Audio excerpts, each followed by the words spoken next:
Guys, today we're getting rid of the big three and replacing them with three better movements when it comes to testing our 1 rep max strength.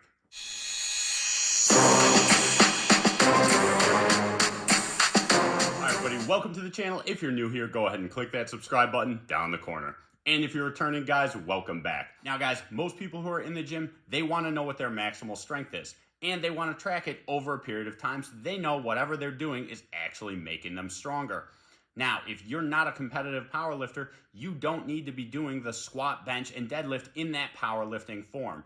And there's three better exercises to do it, so let's jump in to exercise number one. There's two types of barbell squats that I commonly see people doing when they're maxing out. And both of them are gonna give us some different problems.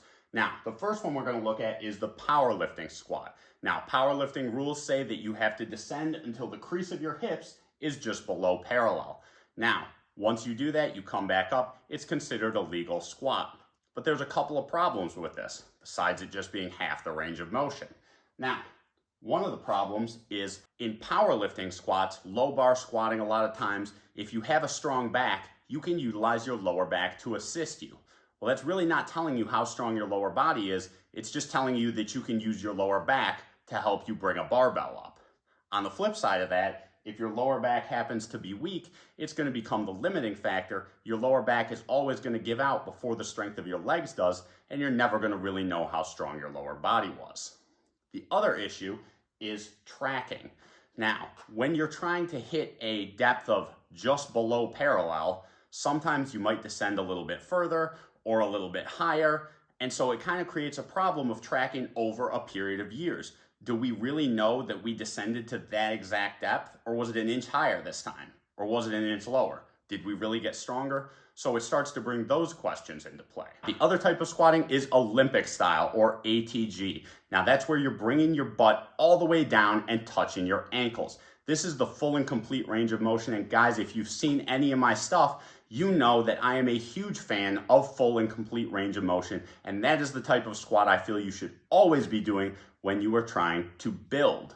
But we're not trying to build anything here. We are trying to test.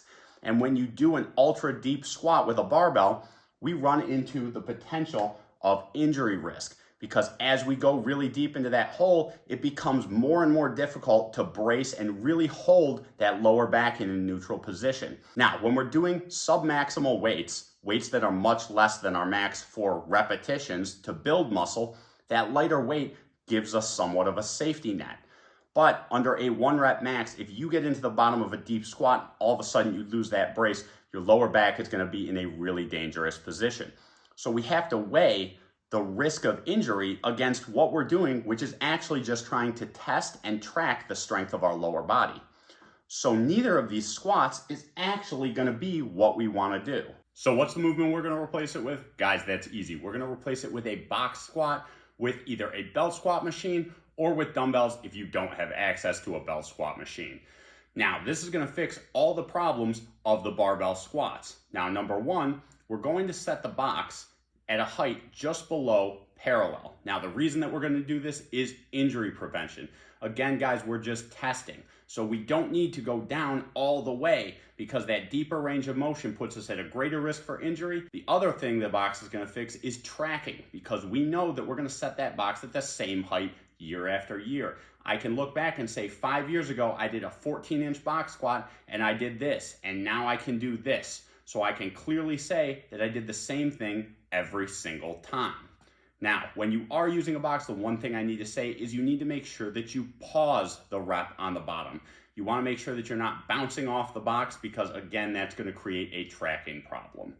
Now, you can do it on the belt squat machine as I'm demonstrating here, or if you don't have access to a belt squat machine, just hold a pair of dumbbells.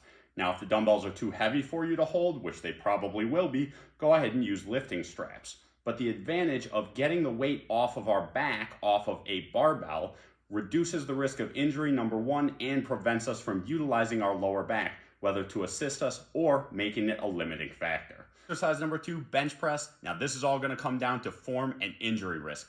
Now, a lot of powerlifters would take these huge arches in their back, these wide grips on the bar. Well, that's going to put the lower back, the pecs, the shoulders, the shoulder rotators under a huge amount of stress. you're going to have the potential for a lot of different things to get injured there. So here is how we're going to fix it. The floor press is going to fix all of these issues. Number one, we're going to be laying completely flat on the floor. There is no arching, there's no leg drive. So we've taken that out of the equation. We're going to come down and we're going to pause. Just want to make sure that we're pausing so that way we are accurately tracking over a period of years. Arching creates a problem for tracking. Did you arch more? Did you arch less? Well, there's no arch here, so there's no problem with tracking. The other thing is that we're not lowering the bar as far. Now, again, yes, it's a partial range of motion, but we're just testing our pushing power. And what you'll find is that most people have a pretty similar floor press to their bench press anyway. Most people aren't getting stuck on their chest. They're usually getting stuck where their triceps have to do the work, which is primarily what the floor press is testing anyway.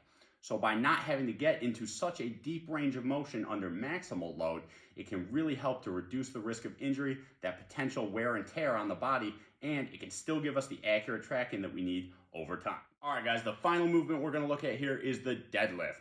Now, the deadlift off the floor poses a variety of problems.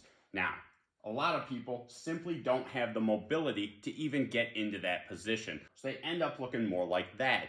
They end up rounding their back over, and that is putting them in a potential injury risk position. Now, the other thing is not so much a problem as just a fact of the deadlift. It is posterior chain and lower back dominant. Because the weight is out in front of us here, it's going to shift the emphasis to the lower back and to the posterior chain.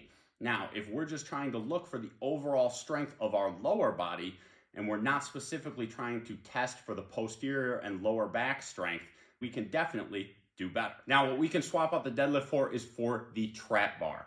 Now, this is going to fix the two issues that we have with the deadlift. Now, number one, because the higher handles, it doesn't take as much mobility to get down to that bar. Your back angle is much higher, and therefore it's easier on your lower back. The other thing that it does is because we're standing in the center of that bar, it puts it directly in line with the center line of our body. This gives us more of our quad involvement and gives us a more direct test of our lower body strength rather than the low back and the hamstring strength. Now, the other thing that this does is it still gives you a true test of your hip strength. If you look at this side by side here, you can see my conventional deadlift and my trap bar deadlift. My hips are at the exact same height. The only difference is that I'm much more upright on my back angle. So I'm taking stress off the lower back and shifting it more to my lower body. So again, if we're just trying to test the strength of our lower body, then this might be a much better option for you. If you enjoyed this video, go ahead and hit that like button. Make sure to leave your comments in the comments section. Guys, just remember that there are no specific exercises that you need to be doing. Especially when it comes to testing, we want to make sure that we're staying safe, that we're tracking our exercises over a period of years so we can make sure that we're getting stronger and staying injury-free.